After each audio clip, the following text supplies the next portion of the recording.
জয় যিশু। প্রভুর বাক্য বলে মথি 19 অধ্যায়ের 16-17 পদ, আর দেখো এক ব্যক্তি আসিয়া তাহাকে বলিল, হে গুরু, অনন্ত জীবন পাইবার জন্য আমি কিরূপ সৎকর্ম করিব?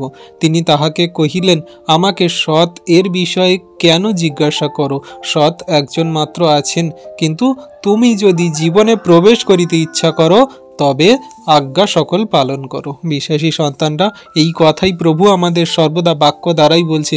যদি তুমি সেই সত্য ঈশ্বরকে জানতে চাও, বুঝতে চাও এবং গ্রহণ করতে চাও, তাহলে তুমি সেই অনন্ত জীবনে যদি প্রবেশ করতে চাও, তাহলে ঈশ্বরের আজ্ঞার শিক্ষা সকল পালন করো। ঈশ্বর প্রভু যে মুখনিষ্ঠ বাণী যা খ্রিস্ট যিশুকে পাঠিয়েছেন আমাদের মধ্যে, তার আজ্ঞার শিক্ষা সকল পালন করো, তাহলে তুমি অনন্ত জীবন পাবে। আর তুমি সেই সৎ কেন বলছো? সৎ তো একজনই, যা সেই খ্রিস্ট যিশু, বা যা সেই একমাত্র পিতা ঈশ্বর।